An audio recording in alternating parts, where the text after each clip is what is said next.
The difference being exactly what we saw in the English.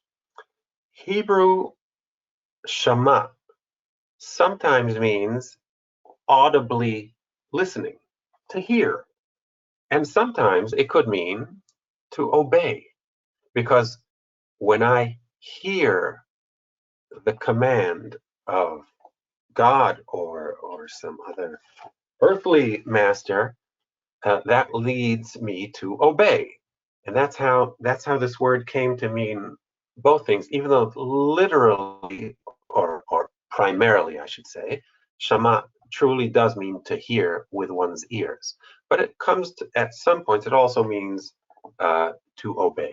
This distinction is a very interesting test case also in the Targums. So what we're going to do in our next search is we're going to look for different equivalents, and we're going to take Onkelos as our example, different equivalents for shama in the Torah, in the Hebrew Bible, of the first 5 books of the Bible. And we're going to look for the equivalents of shama. How do we look for those equivalents? Well, it depends what I want to do. If I just want the list of how Onkelos may translate Hebrew shama, all I need to do is open the analysis window as we saw in the first webinar about the Targums WordMap. I open that up and I have to open the display panel in order to enter or input the information from Onkelos. So wait, I'll just do that again. Maybe I did that a little bit too quick. I take the intertext item from this column, pull it into the first column of the word that we're analyzing, change my text or select the text to the text I want to, in this case, Targums tag, so that'll be Onkelos. And now when I press OK, it gives me a breakdown of Shema in Onkelos, and of the 241 times we have Hebrew Shema in the Torah, it's almost half and half. If I add the 11 kabbal min to the 101 kabbal, and then we also have kabbal ulpan and Shema kodam, which are double or which are connected to Shema in the word map. What we have here is nearly 50-50 with a slight advantage to Aramaic Shema as the equivalent of Hebrew Shema. So just a bit less than 50% would be with Aramaic kabbal. Let's see the difference between in the meaning between these two equivalents. What we're going to do is I'm going to go back to the search window, and we're going to search for Hebrew Shema only when it's translated in Onkelos by Aramaic Shema as well. How are we going to do that? We're going to use the text command, which we learned to begin to use last time. So I'm going to go into search, enter command, text. Make sure that the text is set to Onkelos if we're searching in Onkelos. And here we're going to choose the lexical form Shema in Aramaic.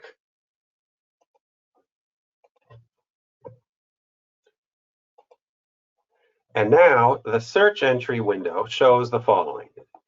What it's saying is we're searching, our main search is still in the Hebrew Bible, but we're searching for Hebrew Shema, the verb Shema, when it is equivalent to Aramaic Shema in Targ T, or in this, which in the Torah is Targum Onkelos. So now when we press enter, it gives us those 127 cases we saw earlier, and it doesn't give us the kabbal. Now, if we browse through these cases, here, let's go to, let's open up Genesis 3:10, and I'm going to also open the English translation to Onkelos.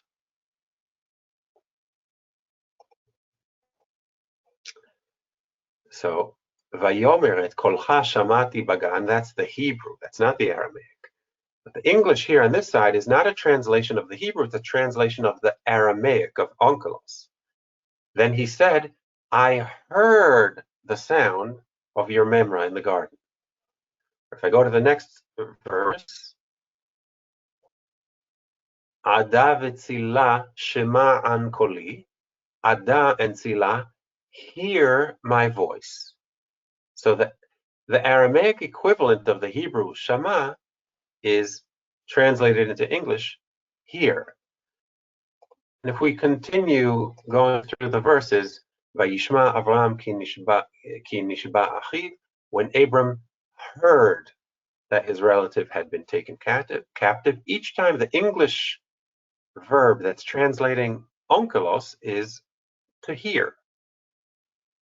Now, what's going to happen when we search for the other cases? When Hebrew shama is not translated by Aramaic shema, but by Aramaic kabbal, as we saw before. So what we're going to do is, let's go back to the original Hebrew shema and put in a new text command. That text command is going to be search, enter command, text. Again, we select onkelos. And now when we insert the text and choose a lexical form, it's going to be kabbal.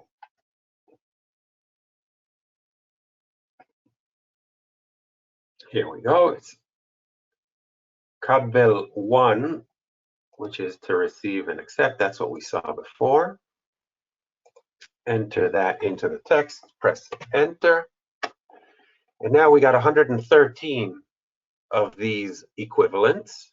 First one being in Genesis 3:17, Ul Adam Amar, this is the Hebrew, Ul Adam Amar ki shamata lekol ishtecha, which is translated by onkelos.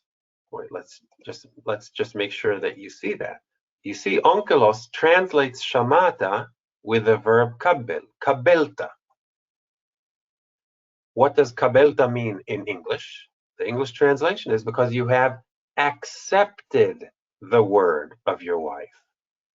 So the English translator of Aramaic onkelos did a good job, because he didn't translate because you have heard the word of your wife, even though the Hebrew does use shama, because in this case, onkelos understands Hebrew shama according to the secondary meaning of shama, not to hear with your ear, but to obey, or in this case, to accept the word of your wife. And if we continue browsing through the different examples that came up in our search, V'karata shemo Yishmael ki shama Adonai el onyech. Shama is translated kabbel in onkelos, and therefore the English translator of onkelos wrote, behold, you are pregnant and will give birth to a son, and you will call his name Ishmael, for the Lord has accepted your prayer. Not just heard your prayer, but accepted your prayer. And the difference in meaning, the distinction would be that if it's just hearing, well, I could hear something, it doesn't mean I'm going to act upon it. But if onkelos translates Hebrew shama with Aramaic kabbel, what he means to say is it's not just listening or hearing with your ear.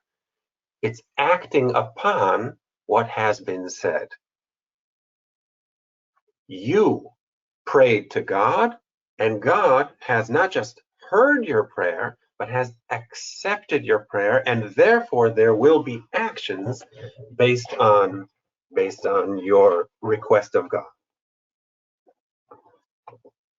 In fact, this verb is the basis for the name Ishmael. Ishmael, and that's what it says here in the Hebrew. V'karat shemo Ishmael, you shall call his name Ishmael, because God has shama el onyech, but not just the primary hearing, but also accepting and also acting upon it. That's what the meaning of the name Ishmael means. So I'm about to open the floor for a first series of questions. Before I do, I just want to summarize what have we seen here in this short search that we did. We started out with the Hebrew verb shama. We saw that Onkelos translates shama nearly 50-50 in two separate ways, sometimes using Aramaic shema and other times using Aramaic kabbal. When he uses Aramaic shema, there's a distinction in meaning from the cases where he uses kabbal. Aramaic shema is used by Onkelos for the verses where shama in Hebrew means to hear with your ear, and kabbal is used by Onkelos when it's not just to hear, but it's to accept, to obey, and to act upon what has been heard. That's a very important teaching, and it becomes very accessible, very easy to find, locate, analyze, translate into English, and just collect all the cases very easily if you know how to use the Targum's WordMap. So let's take a break here, a break for questions, please, if there are any. Yeah, hi, this is Mark. I had someone was asking about the cross highlighting with the English, and I mentioned that if you have and you mentioned it earlier, and this is, I think, just a good refresher. If you also, in addition to what you're displaying on your screen right now, if you had a Hebrew text open, then the English would also be cross highlighted with all three texts. But if you don't have the Hebrew open, then the English won't be highlighted with the Aramaic.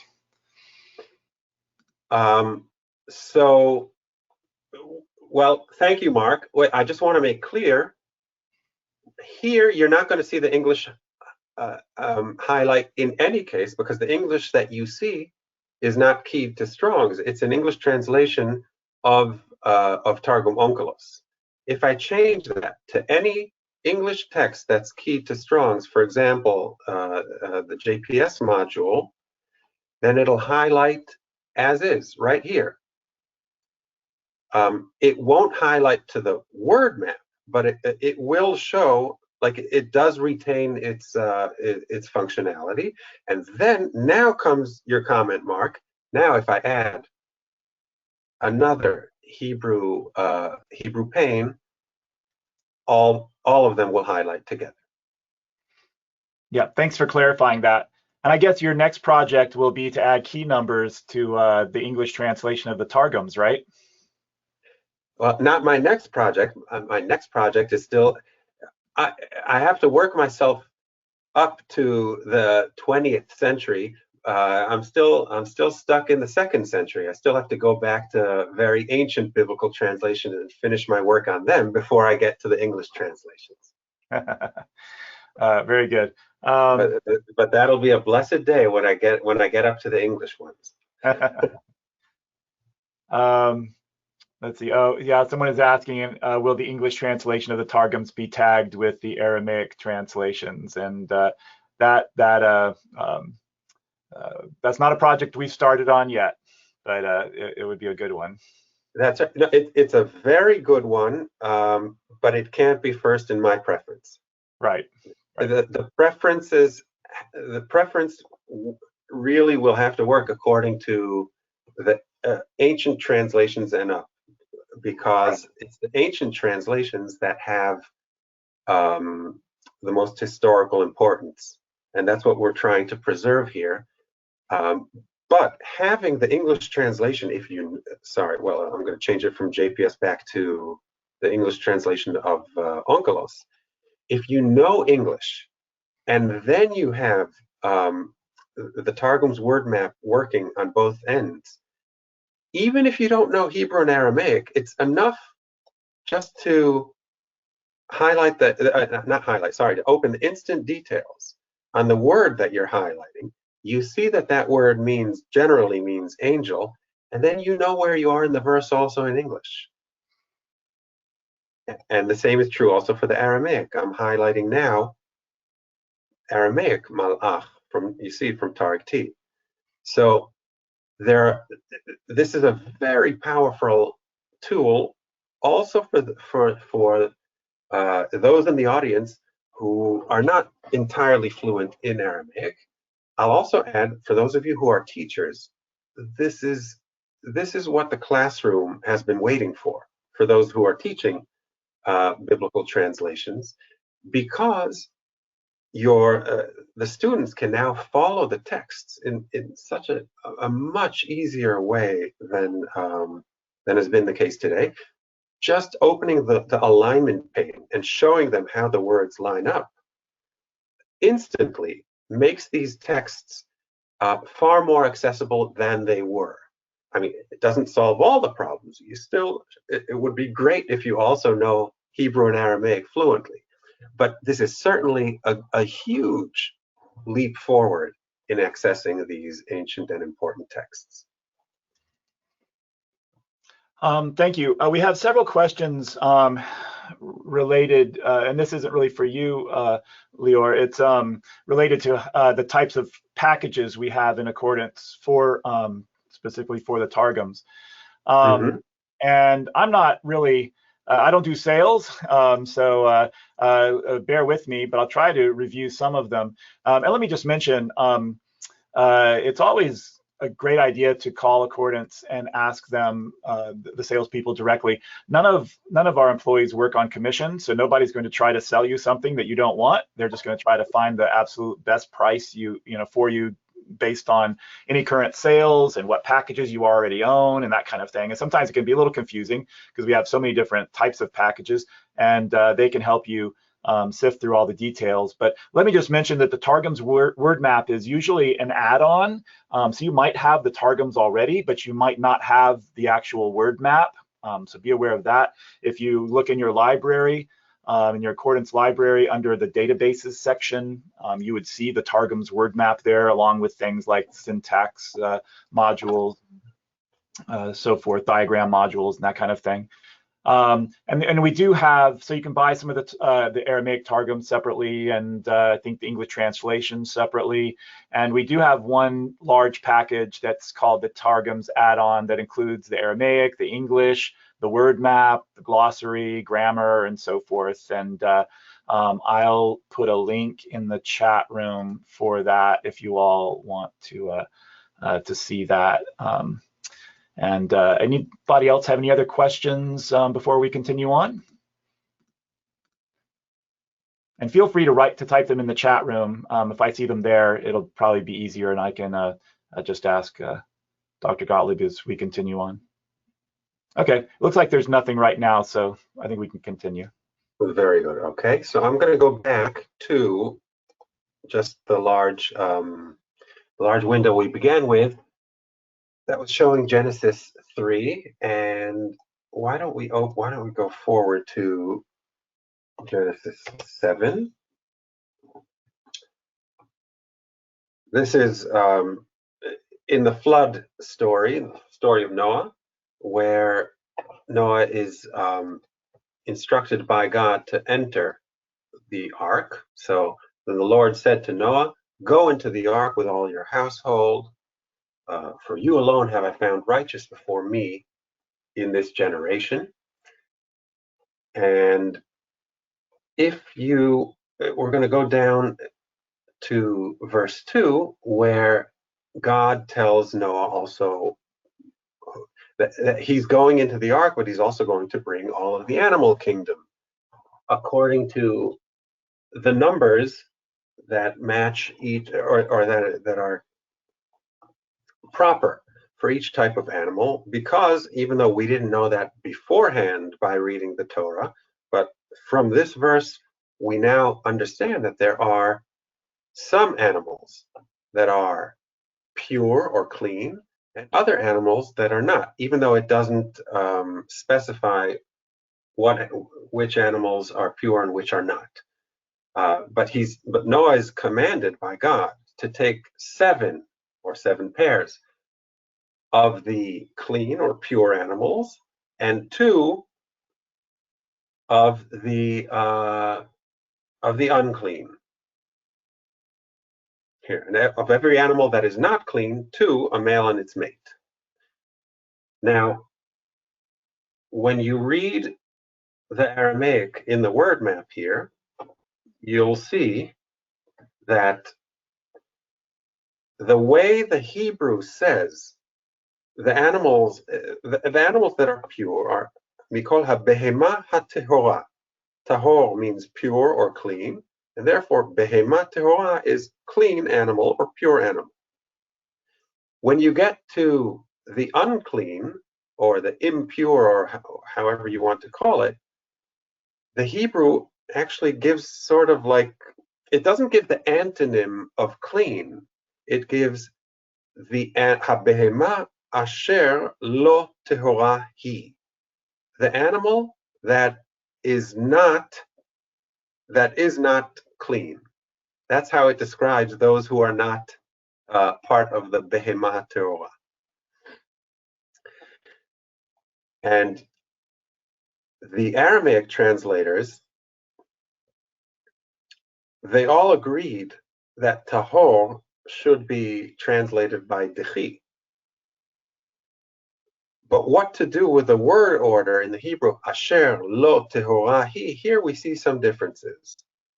Because Pseudo Jonathan says, deleta dachya. Whereas the Cairo Geniza text, MSE in this case, says dila dechi hu or he, which resembles the Hebrew a lot more. You can see that in the way the words highlight. But what I want you to notice, and this is the reason I brought you to this example, is not to teach you the story of Noah. I'm sure you all know the story by heart. What I want to show you is how the words light up and how the word map retains equivalence regardless of the word order. Because you have asher lo tehora he, and we saw that the he appears also in the Cairo Geniza text, and it also appears in the margin of Targum Neofiti. I'll say something about Neofiti itself in a moment, but before I do, what I want you to see here is that Onkelos puts the element that we're reading in the Hebrew he puts it as a pronominal suffix after the negating element, the leta. So asher lo is de late or de leta, like in TPJ. But when you add a pronominal suffix, in this case, as you can see, of the third masculine singular, deletoi deche, the he at the end of deletoi is equivalent to what functions as an independent pronoun in Hebrew. So even though in Hebrew it's an independent pronoun, the Aramaic, in the case of Onkelos, it's a pronominal suffix, and then in other Aramaic texts, it's also again an independent pronoun. The word map is not confused; it'll still know to highlight them all together, regardless of the word order. All that needs to be done is that in our reading and assessment of the text, that we regarded this pronominal suffix as equivalent to the independent pronoun that comes later in the Hebrew. Now, I said that I'd say something about neophiti. Well, you see in this case, the line for neophiti is empty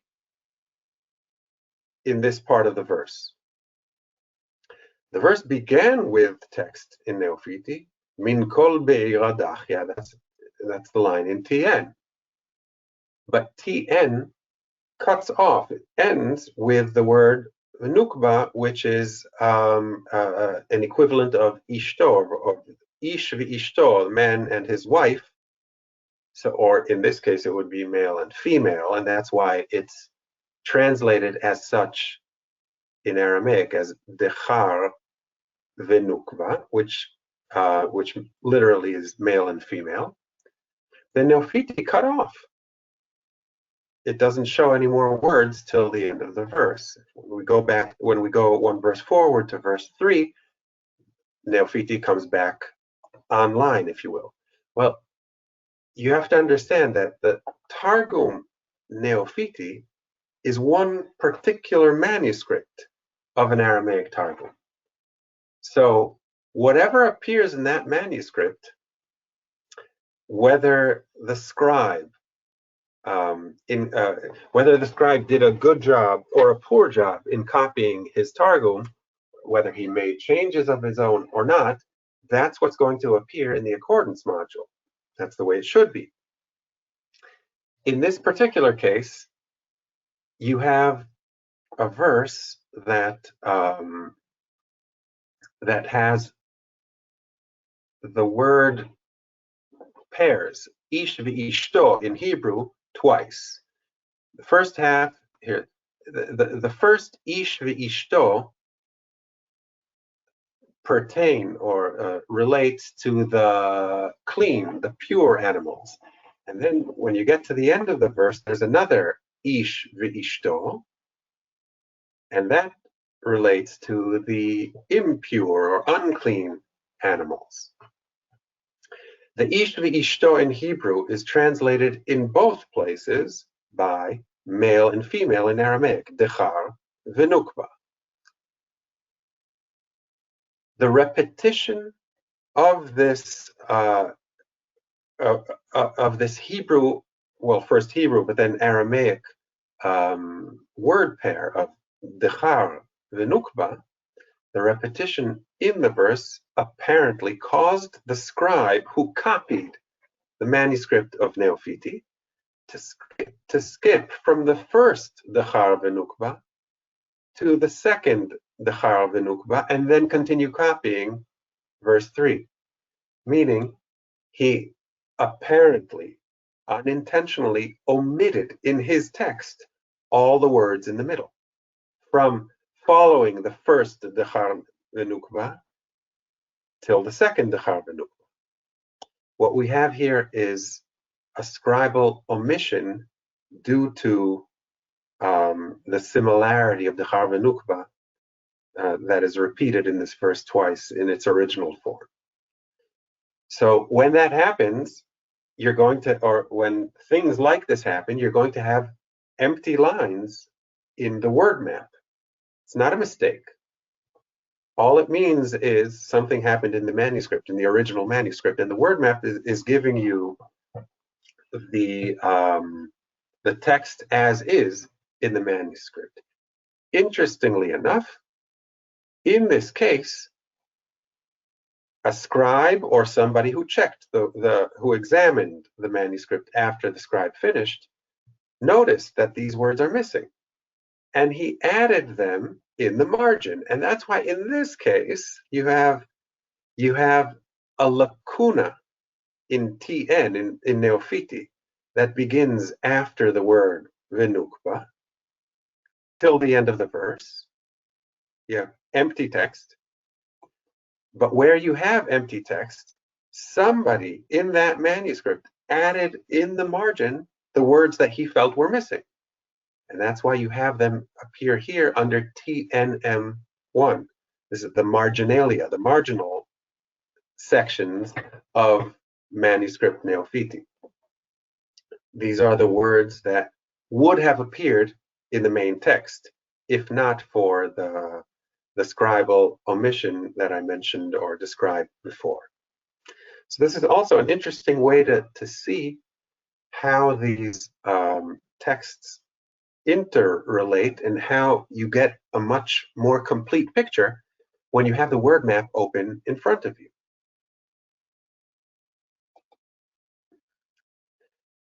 Now, if I open up the verse this way, so you see it all in one line, it's very clear that where TN cuts off in this verse, TNM picks up till the end of the verse. And then in verse 3, where TN comes back and translates according to the Hebrew, there's no need for TNM to add anything into the verse. Now, that's not to say, for those of you who are interested in Neophiti, that's not to say that every single place where you have a text in TNM, it's going to be because of the same reasons. Certainly not. And there will be places where there will be competing or parallel texts between TN and TNM1.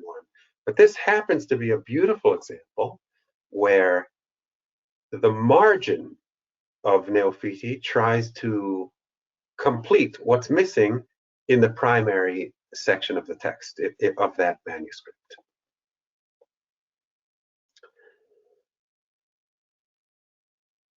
Why don't we go to, let's go to Exodus 8. And I'll open up verse 13. So we moved on in the Torah. We're in the book of Exodus, and this is in the larger story of the 10 plagues that God brought upon Egypt before releasing the Israelites from slavery.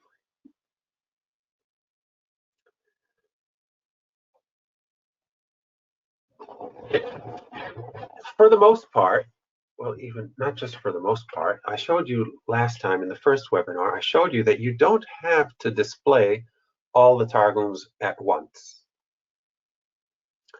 If I want to take off TPJ, Targum Pseudo-Jonathan, take him off the list, and we're left with a word map, which in this case, and in many cases, is more concise. Because certainly Onkelos, but also to a lesser degree, but also Neophiti, they follow the words of the Hebrew text to a degree that is more, well, closer than that found in Pseudo-Jonathan in many cases, meaning that in Pseudo-Jonathan there are larger expansions of the Aramaic vis-a-vis the Hebrew. So you see here TOTN under HMT, and for the most part, even if you don't read and understand each word, but you see more or less, you have this more or less the same amount of words. The only real big difference here is that Ba'adam in Hebrew, which is translated in Onkelos by Ba'anasha, there's one extra word in TN, in Neophiti, Bivnei Anasha. And those are just two different Hebrew and Aramaic conventions of how to say people. There are times one can say Adam can be a compound noun that includes all mankind, but so sometimes it can mean people. Another way to say people is Bnei Adam. So if Adam is man, Bnei Adam, sons of man. And that's the only difference really you have here. I mean, not the only, but that is that's the difference that you see here between Onkelos and Neophiti. Onkelos says Ba'anasha, in the people, and Neophiti says Bivnei Enasha, in the sons of the people, in the sons of men. So, but it doesn't really change the meaning of the verse. It's just a convention of how a either Hebrew or Jewish Aramaic text might say people. But when I restore pseudo-Jonathan to the text, now you see that there are more white spots in the other places. And that means that it looks like there's more added text here. And I want to show you how that works in terms of the word map. So Hebrew haya, very common verb, and it means to be. So haya was in the past tense. Sometimes it also means to become. But the form is a one-word form, haya. What you have in to and tn are all other one-word forms of the Aramaic equivalent of haya. So it's havat or havon, but it's the same idea, using the equivalent havi in Aramaic to translate Hebrew haya. TPJ, as you see, has a much longer phrase. Well, first of all, it does use havi, but it uses an infinitive form of havi, lemihve.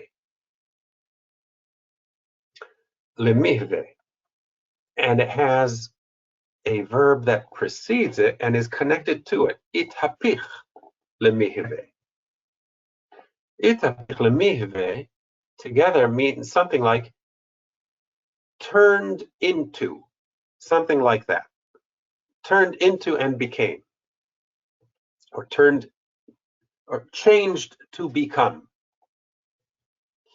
which is more expansive than just became or was, as you have in the Aramaic, in the other two Aramaic texts. So here again, you have a case where one Hebrew word may be translated by one Aramaic word, depending on which text you're looking in, but the word map knows to group together a larger verbal phrase that is meant to be together, which all of that together is the translation of Hebrew haya. Now, there are some other cases that are really open for interpretation, and I can perfectly understand some interpreters of the text might say, well, I would actually count this or that word as part of a larger equivalent expression as well. For example, here, if I take the word kinam, vatehi hakinam ba'adam uva behema, kinam here is like the sum total of all the lice that plagued the Egyptians. So it's not just particular louse or even several lice, it's the lice in general. That's what it would mean here. And that's translated in all three Aramaic translations that we have here by a word in Aramaic, which also means lice. But TPJ adds something else. He prefaces to the word kalami, he prefaces mahat, which literally means it's kind of to hit, to strike, and therefore mahat kalami is the plague of lice. Now, one might argue that mahat kalami together should be sort of like a compound equivalent of kinam, but somebody else might argue, and that was my understanding when we worked on this in the equivalent project, that Machat should be regarded not as an equivalent together with Kalmi of Kinam, but as an expansion, and therefore it stands alone here. Now I'm showing you this because I want you to understand that at the end of the day, at the end of the day, it's a human decision if a word is or is not equivalent to another. And there may be an argument. There may be some other scholar out there today who might say, you know what, I disagree with you, and I think that both of these words together should be equivalent to Hakinam. It's a legitimate argument. I have a different opinion, and free country, or in this case, free countries in the plural. But I'm showing you this so that you understand how these things work. They work according to human decision. This isn't by nature. It's not an act of God that determines which word is equivalent to another. Okay, I want to show you some more, some deeper searches. Before I do that, again, I just want, if there are any questions, if there may be questions, I'm able to hear them, and if not, I'll continue in my presentation. Yeah, we had one question, and Bert, let me know if I'm not expressing this correctly. You were mentioning that there were marginalia translator notes for Neophiti, and the question was, do the translators ever make marginal notes indicating where, in the case you were showing, the scribe had evidently, well, he had definitely omitted a certain number of words. And is there any indication whether in those marginalia, whether something like that might have been perceived as intentional or accidental, you know, those kinds of things? Do we ever see those kinds of notes? You mean, does a later copyist say, well, the original scribe intended for these words to not be here? I think that's the question, yes. Well, to the best of my knowledge, that's usually not the case. Yes, manuscripts will have various notes on the side, and sometimes those notes are extremely important, but they usually add, they usually try to correct the existing text without erasing it, but like showing it an alternative reading. They don't usually, as far as I can recall offhand, I don't remember one trying to voice the opinion of the copyist that preceded him. Very good. Yeah, I think that was answering that question. Thank you. Right. So you wouldn't. So the follow up to that same question. So they're not. They're not to be considered something like translator notes. They're mostly making corrections to the text itself. For the most part, that's correct. You could regard it not as translator notes as much as a textual apparatus with alternative readings. Very good. Yeah, that's the only question for now. Very good. So let's go to some more difficult types of searches.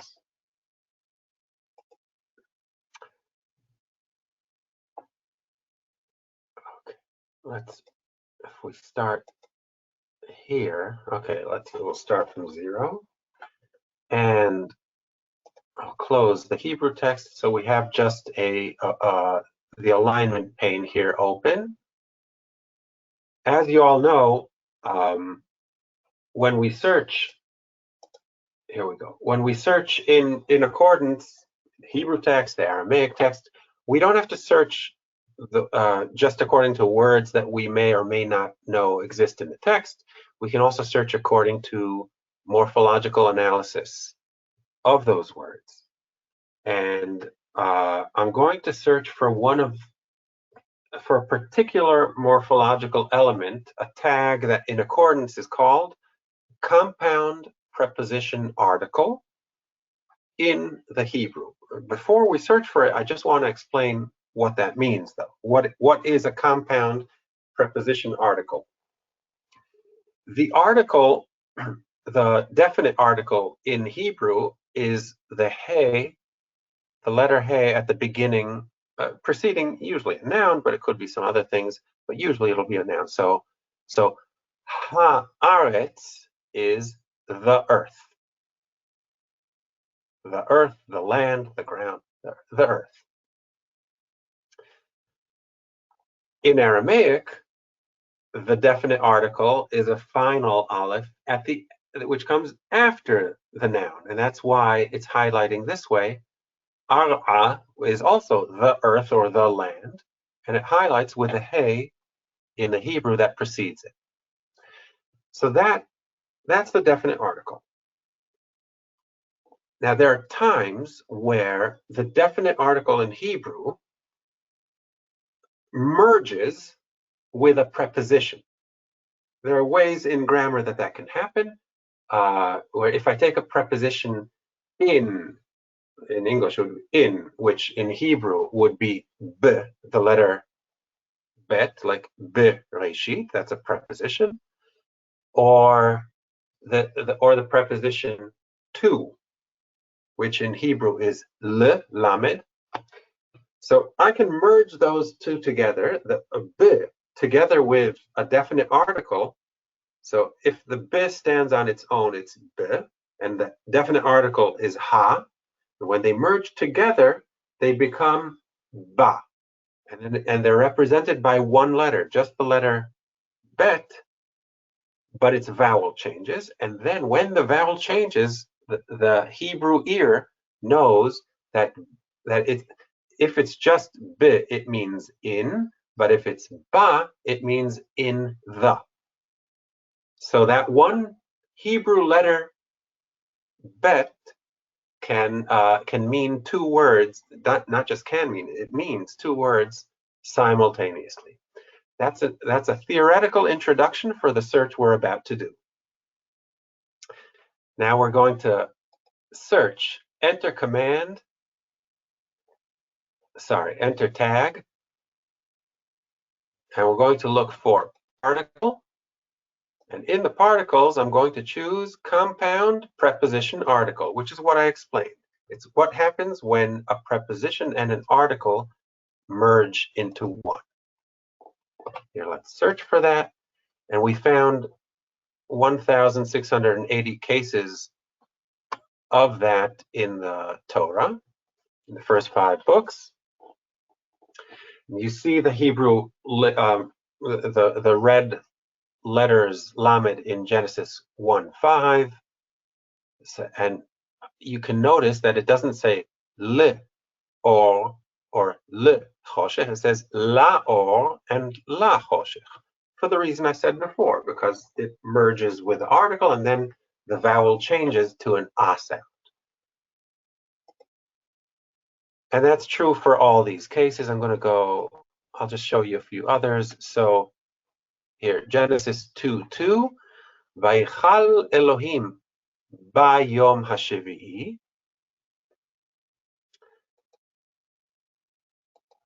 Translated, on the 7th day, God finished the work that he had been doing. So it's on the 7th day. The regular bet is on or in, and then the is the vowel of that bet.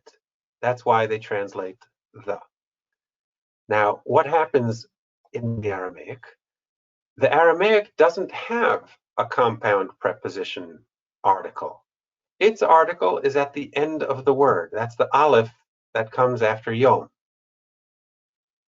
And when it wants to use the preposition bi, because it has a preposition bi just like in Hebrew, it doesn't merge with that final aleph at the end of the word. The b remains at the beginning of the word. So where I have bayom in Hebrew, bayom. In Aramaic, you have be-yoma.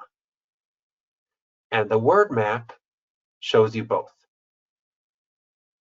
Because the bet at the beginning of the word and the aleph at the end of the word in Aramaic are both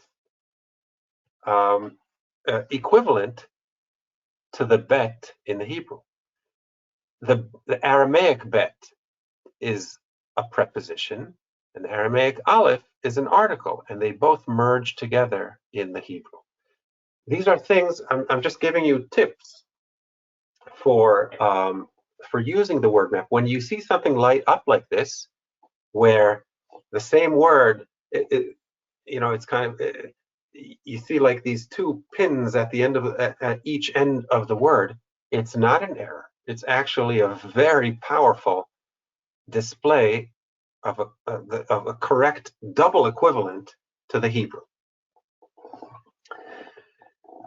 That doesn't mean that that errors can't be found in the word map. There will be errors to be found, and God willing, they'll also be corrected when they are found. Because in the end, it's all man-made, and man, or to err is human.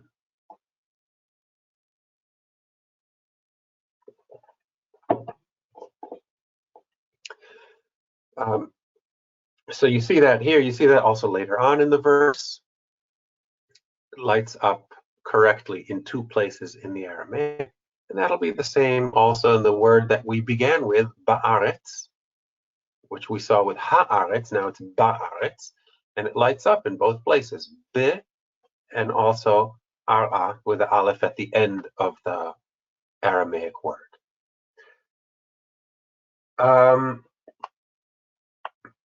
Let's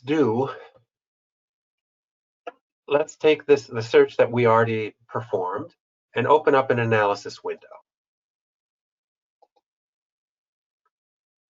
So there are three types of compound preposition articles in Hebrew. There's a b that becomes a ba, there's a l that becomes la, and there's a k that becomes ka. Now we'll add the Aramaic equivalence to that I already showed how to do that before. I'm dragging intertext. This time, you know what, just for the fun of it, we can change. We're not going to take Onkelos, let's take Neophiti.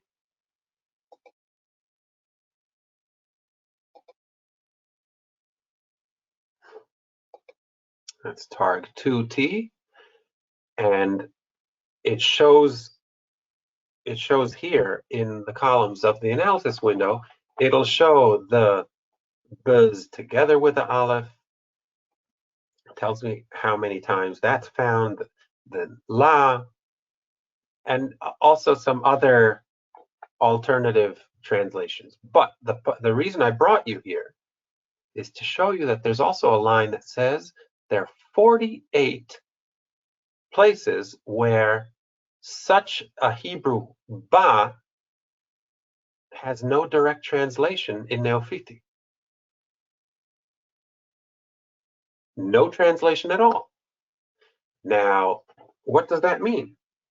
Why would there be a ba in Hebrew that is not translated in Neophiti? Well, the only way to really find out is to look for that. And guess what? Accordance allows you to do that as well. You can search by using the Targum's word map information. You can search not only for all the equivalents of something like a compound preposition article, but you can also search for all the places where no equivalent is found. And that's a very important thing to know how to do, because it becomes a very powerful search tool and research tool also for those of you who do academic research. This can be very important. So we're going to leave the Hebrew definition, morphology definition that we have here of particle, compound, preposition, article, and we're going to tweak the search by adding an Aramaic search parameter of zero equivalence, basically. How are we going to do that? Well, I showed you before how to search using the text command, which brings the power of cross-textual searching to your fingertips, because you're searching in the Hebrew Bible, but using the features of an Aramaic translation as a search parameter in the Hebrew Bible. So that's what we're going to do here. Just we're going to do it in a way that will find the places where there's no direct translation for all these compound preposition articles, not just for the ba, but also you'll find below other cases if we go down in the list when we get to la and ka. What I did was, using the tag that was already written in the search entry line, I added an @ sign and then a minus sign. The @ ties the search parameters to one to another, the one which I haven't even entered yet, and the minus negates it. So what I'm going to be looking for now is every place in the Torah that has a compound preposition article, but that in Neophiti there is nothing. Now, how do I say that there is nothing in Neophiti? By taking something and prefacing a minus sign to that something. So it'll be minus something, if you will, theoretically. So now I can enter our search command. Enter command, search. We're going to choose targ2t, that's Neophiti, as our text for comparison. And here in the search entry of the text command, I'm not going to choose text because I'm not looking for a particular lexical form or inflected form. I'm not going to enter a command, and I'm even not going to enter a tag, because there's no tag. That means nothing. What I'm going to do is I'm going to include everything by putting in an asterisk inside quotation marks. What does asterisk inside quotation marks give me? Basically, it gives me everything, every lexical form and every inflected form. The quotation marks force the inflected form. That's our wildcard for inflected forms, and I press OK here.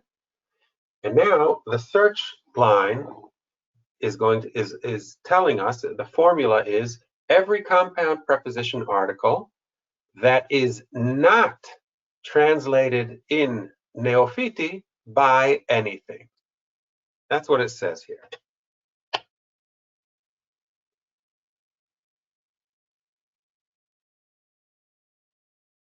It's quite a search, isn't it? Guess what? We found answers as well. Here, let's just look at the alignment page. It would be enough to look there. We found 67 cases of or results, hits, for the search we were looking for, and that includes not just the 47 or 48 for the book, but that also the others that at the bottom of the list that I didn't go to. Now, why did it say that there's no direct translation for this compound preposition article in Neophiti? The word map now tells you.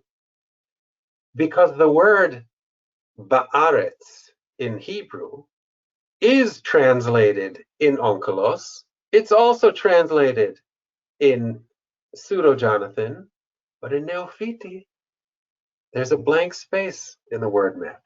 That means that in Neophiti, the word Ba'aretz is it's not represented. It's not reflected in the Aramaic text. So the Aramaic text, whereas in the Hebrew, here, let's open it up.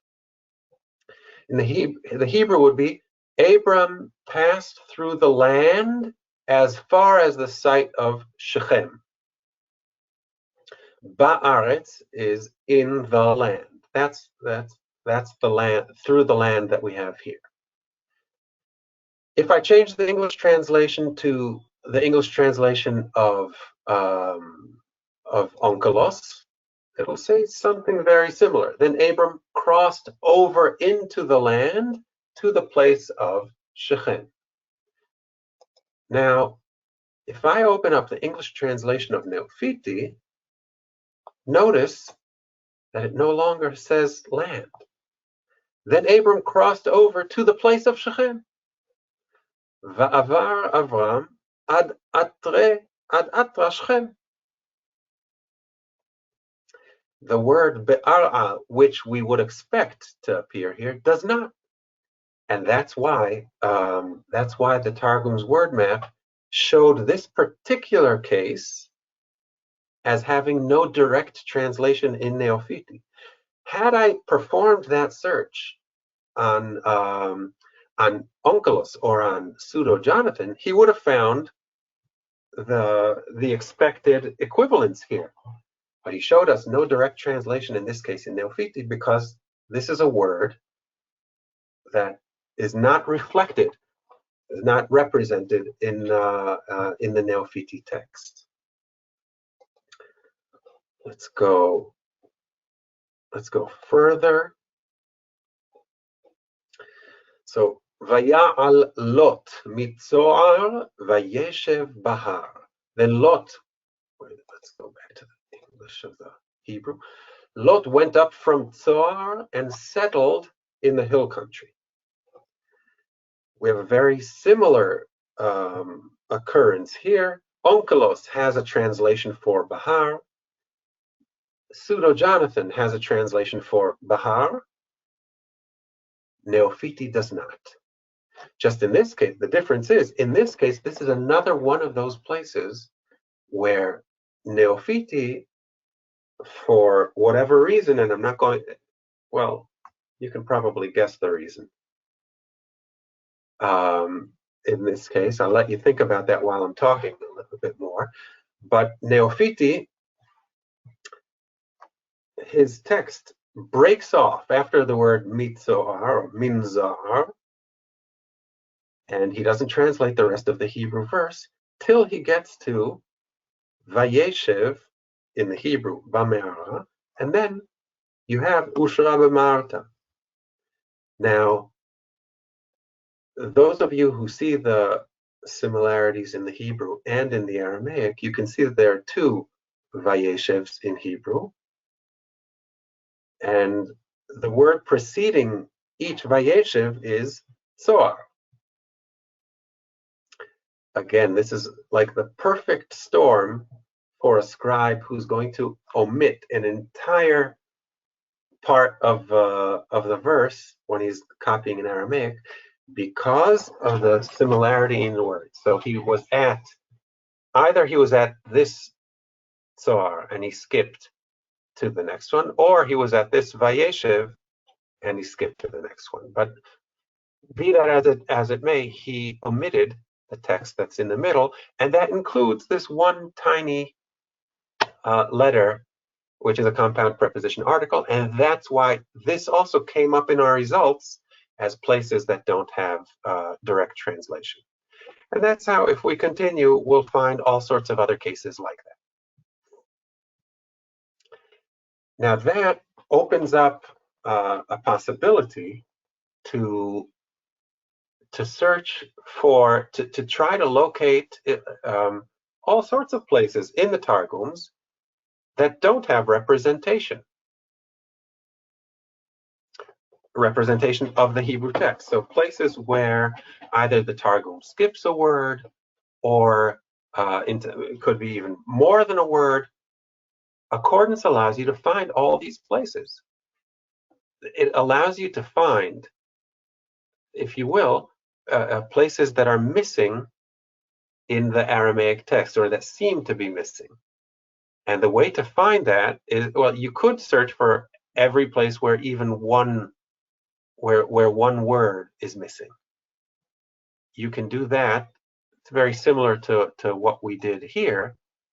Just instead of telling the Hebrew text that you have to be a compound preposition article, you can define the Hebrew text also as pretty much anything using wildcards, and then negate the Aramaic equivalent by pretty much anything.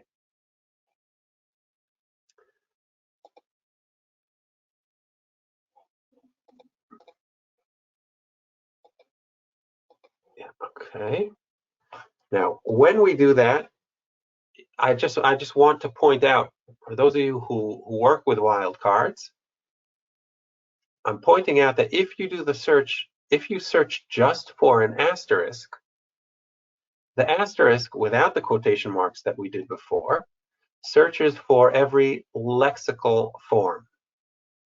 So it's going to find every lexical form, or it will exclude, if you use the minus, every lexical form. The reason I'm pointing this out is because there are parts of the text that are not considered lexical forms. For example, pronominal suffixes in the Hebrew. Yes, they are parsed. Yes, they have morphological tagging, but they don't appear in the list of lexical forms. They're found in inflected forms and through tagging. So if I search for any Hebrew lexical form that is not translated by any lexical form in Neophiti, so yes, I'm going to find those places where words are missing in Neophiti. That is true, just like in this case. However, there will be places where I might be misled, and I'll show you. For example, we're going to go to chapter 14.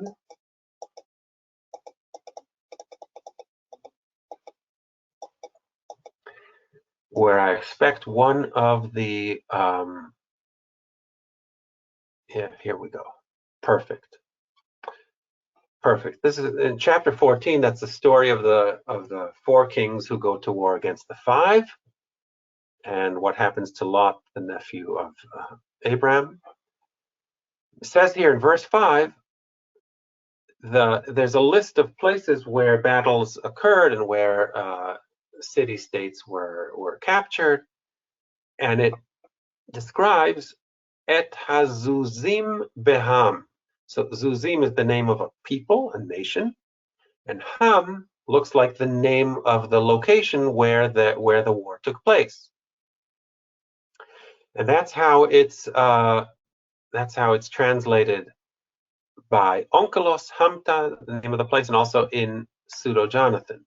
However, Neophiti translates Beham as Behon,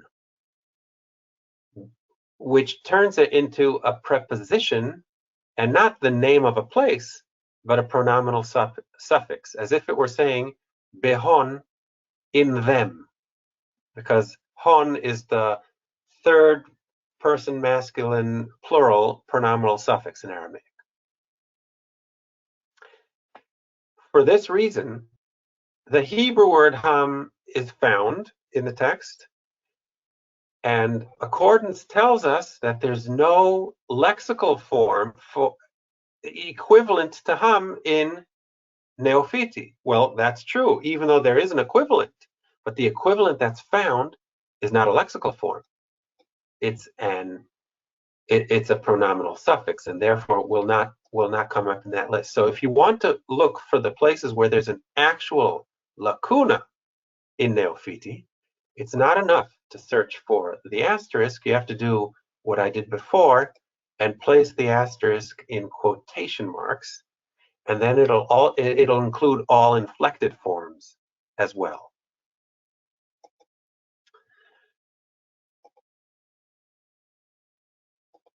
I want to just add one more thing about this type of search. When you search what I showed you here, what you get is not that way. What you get is one word for one word. But if you want to find places where it seems that Neofiti skipped an entire section, like the examples we saw before, you have to do the same thing, but not for one word. You just you formulate this search, and then you can copy it and paste it one after another, and then you can look for 4 or 5 consecutive cases where there's a form in Hebrew that has no representation in one of the Targums, and then what you find are places where there's a lacuna. Now, interestingly enough, if you do something like that,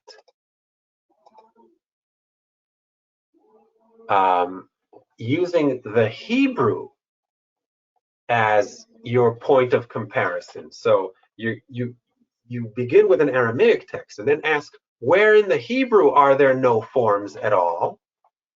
Then what you're searching for is, you're not going to find a lacuna in the Hebrew because the Hebrew preceded the Aramaic, of course. But what you're going to find is, you're going to find places where there are Aramaic words, a whole section of Aramaic words that have no Hebrew equivalent, not because there's a lacuna in the Hebrew text, but because there's an expansion in the Aramaic text. That's where the Aramaic translators added all sorts of materials into the biblical text. And here you see things like that. Here in TPJ, there's a large expansion in Genesis 1:16, expansion in 2:6, 4:1. This is an excellent way of, if you want to read Pseudo-Jonathan from beginning to end and find the places where there are expansions, that's great. You'll certainly be much more knowledgeable when you finish that study, but it'll take you a long time. And what Accordance allows you to do here via the Targum's WordMap is locate all sorts of places like that and collect them together, and then you have a list that you can save, and then you can study just those places because you allowed the computer to do the hard work for you, and then you go in and study it using the various tools that you have at your disposal. I'm going to stop here again and allow for questions if there are about this past thing that I showed, or perhaps other things that I mentioned earlier. Yeah, please feel free to type in your questions if you have any, and we'll get to them. There was a question about whether you know if there are any textual commentaries on the Targums that well, I guess, yeah, he goes into a little bit more, but I think that's the main question. Are there any textual commentaries on the Targums that you would recommend, or? Well, first of all, certainly there are commentaries on the Targums. Usually, the commentaries are on an individual Targum. And the most common Targum of them all for the Torah is Onkelos. So that's a book. That's a translation that has quite a library of commentary that has amassed around it. Naturally, not all of it, and I would even say not even most of it, is in English, because Onkelos is studied all over the world and not just in English-speaking countries. And much of the commentary on Onkelos is in Hebrew. It goes centuries back But also, even today, there are commentaries on Onkelos that are being written in Israel and published in Hebrew. At the same time, there are also commentaries that have been published in English. So one place to start, if you're looking for an English commentary, well, first of all, it would be not just a commentary. There's a series on the Targums that gives the text in English. In fact, there's no Aramaic text in the book. It's only in English. It translates the Targum into English and then adds all textual notes and some commentary as well. And it has introductions to each book. And that's a series called the Aramaic Bible. So that's one place that I would refer you to. If you're looking just for a translation and commentary on Onkelos itself, there's an English translation and commentary written by Israel Drazen that can be found as well. Drazen is spelled D-R-A-Z-I-N, if I remember correctly. And there's a whole bibliography that can be found. Like if you find a book like the Aramaic Bible, you'll also be exposed to much more literature in English and other languages on the Targums. And so if you make one visit to a university library, that'll open up a whole world that will certainly allow you to access the Targums with more interpretations and more commentaries.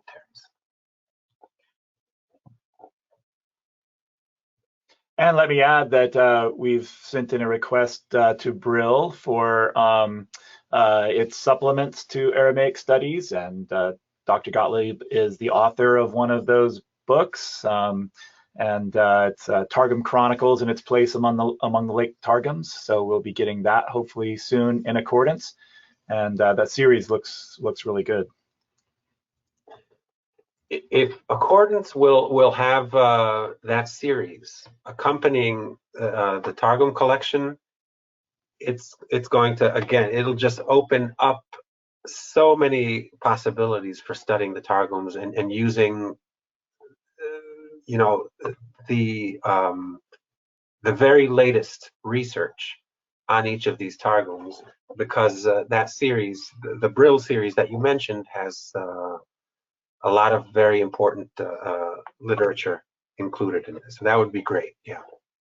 And a final question related to what we've been talking about. Are there any, I guess, references related to textual criticism on the Targums?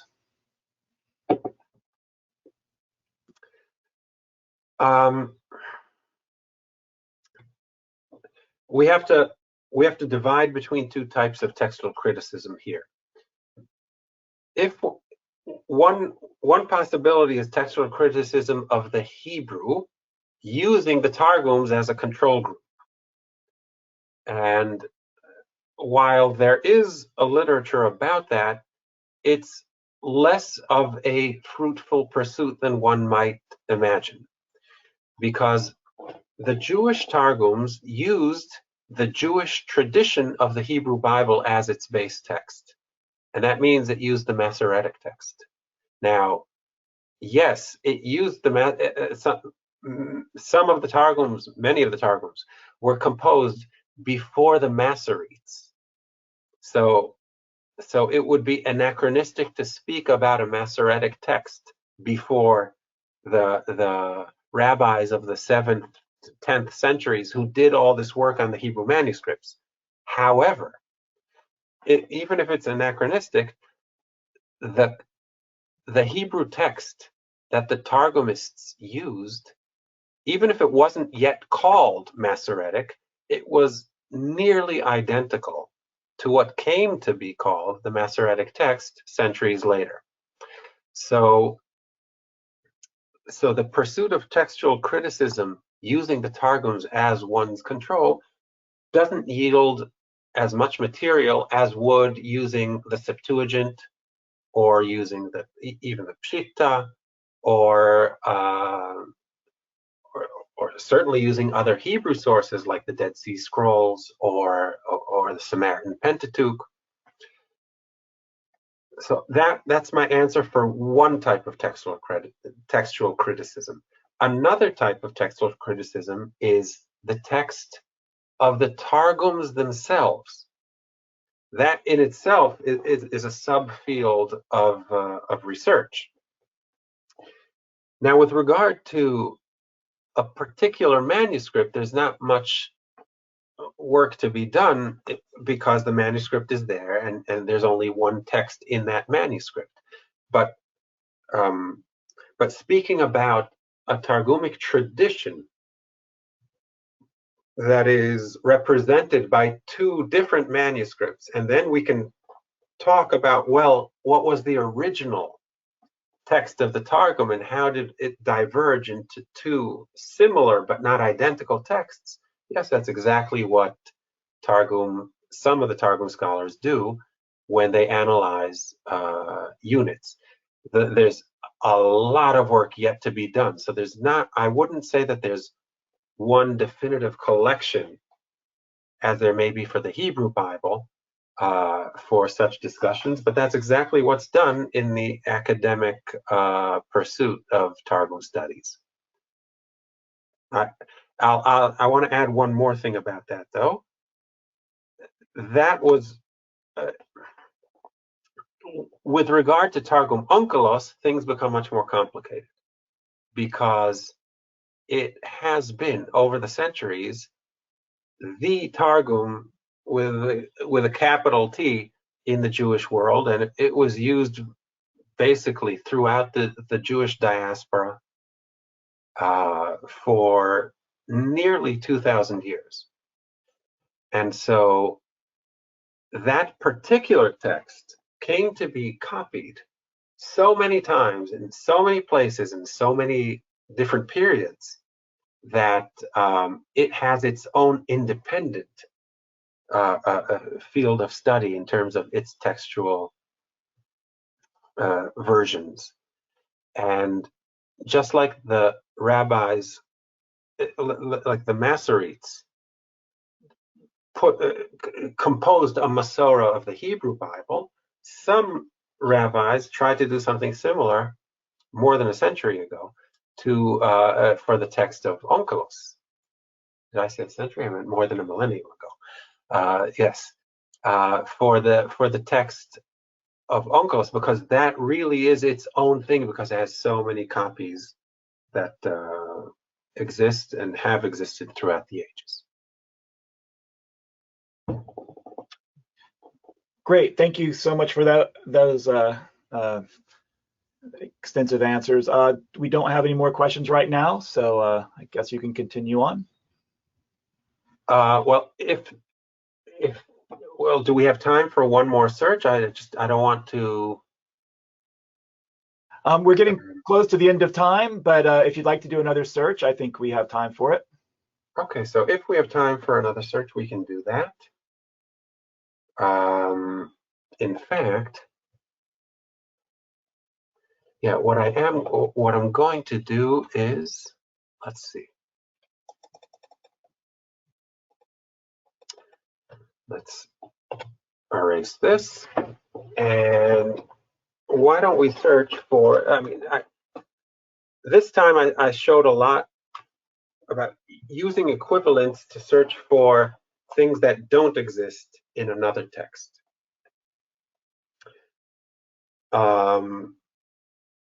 So perhaps what we can do now is something else entirely and use the morphological tagging of both the Hebrew and the Aramaic as the parameters of our search, and then we can find things that are either common but different, things that are common in Hebrew but done differently in Aramaic, or vice versa. So, for example, if I take a, why don't we go to Hebrew?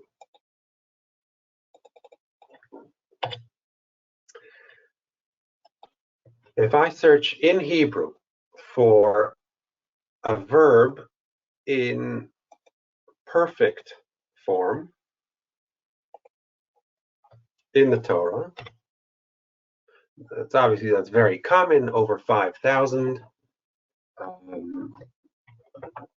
beginning even the first verb in the Torah is a perfect form, and that's the verb bara. Now, there are many times that the Aramaic follows the Hebrew in that form. So if you have a perfect in Hebrew, many times you're going to also have a perfect form in Aramaic, and that's what happens here in this verse. And in the next verse, that's a very common thing to find. However, there are places where the Aramaic, for reasons of language, feels like it has to change the aspect of the verb from what's found in the Hebrew.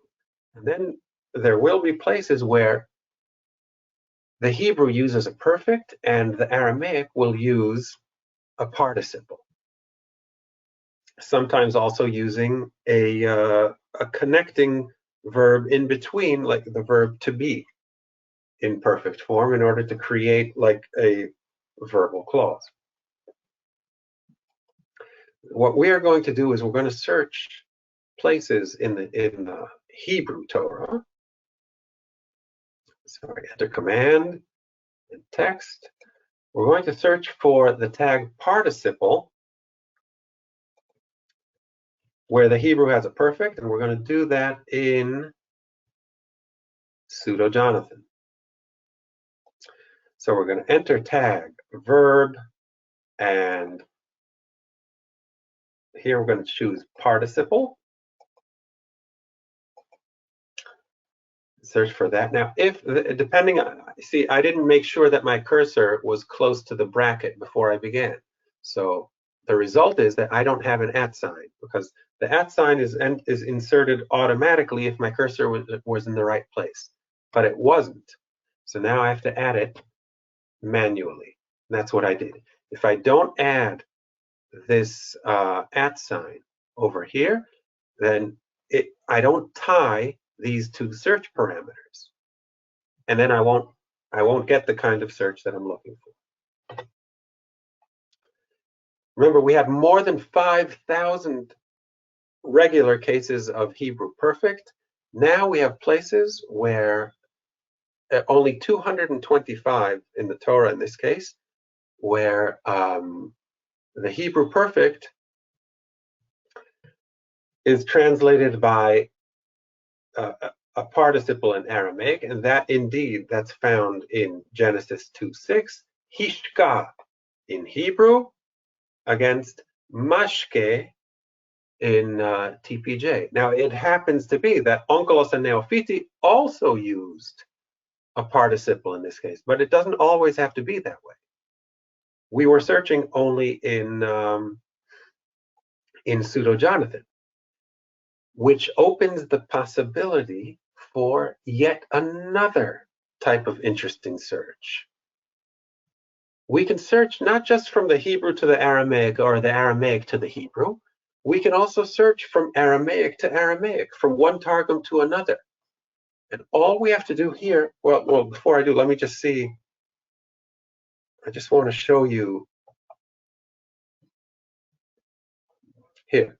You have achal in the Hebrew against achel, which indeed is a participle in the Aramaic. So now what we're going to do is, let's search places where Onkelos has a perfect form, and TPJ, Pseudo-Jonathan, which is called Targ 3T here, has the participle. So we're not going through the Hebrew at all. We're going from Aramaic of Onkelos to Aramaic of Pseudo-Jonathan. All you have to do for that to work is change the main text from Hebrew Bible to Targum Pseudo-Jonathan. I don't have to change any of the search arguments because verb perfect is correct also for Onkelos. So I just left it as is. And now I'm going to press enter.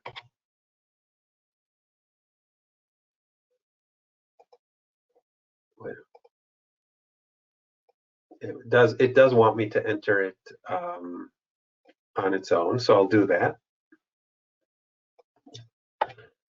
I'll erase this and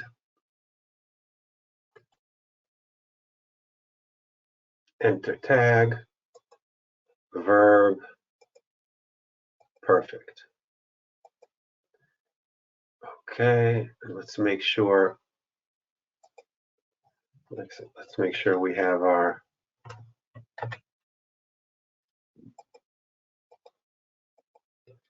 because we're working in different directions, from right to left and left to right. It causes all sorts of problems. So you know what I'm going to do? I'm going to start from the beginning because I don't want to confuse the directions. So again, let's take verb perfect.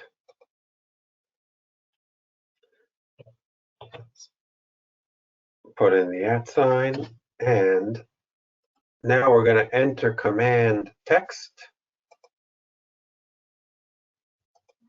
Go back to Targum pseudo Jonathan and choose a participle.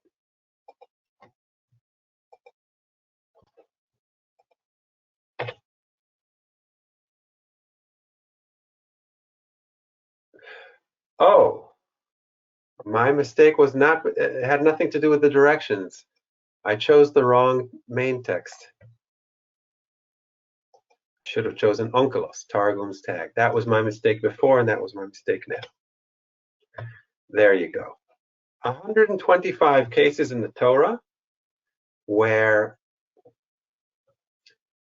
an Aramaic perfect, chazah, is translated by, or is equivalent to an Aramaic participle in TPJ, in this case, chame.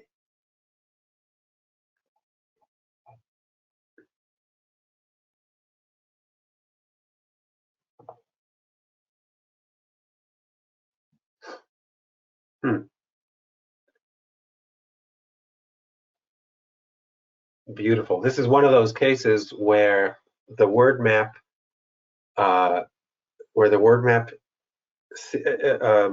is able to detect the equivalent, even though there's a totally different word order in both texts. So you have atev in Onkelos, which is equivalent to. It does. When I say equivalent, it doesn't mean that it means the same thing. It's a very different meaning. But this is the verb in pseudo Jonathan that is translating the Hebrew vayashev that you have at the top, and it does so not using a perfect verb, but using a participle. So this is a way that you can truly find just an amazing collection of results. It really, I wouldn't say that there's no limit, but most of the limits are just our own knowledge, and if we know how to formulate the search. If you know how to use the program, you can come up with fantastic results that couldn't have been found using the text itself, meaning a printed version of the text. These are things that can only be found by computer in such a large scale. So that's another type of deep search that I can show you here.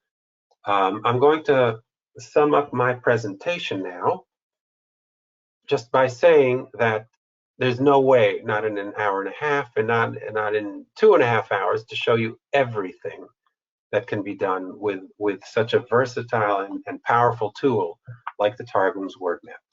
But I do hope that if you see some of the things that it can do, I hope that you see the potential for using it in study, in research, in teaching, in ways that can really open up a whole new horizon, in this case, in Targum study, and perhaps in the future, as we add word maps to other texts, also to other texts. And I want to thank you all for participating. And I want to thank Mark for helping with the questions, and wish you all a wonderful and blessed day.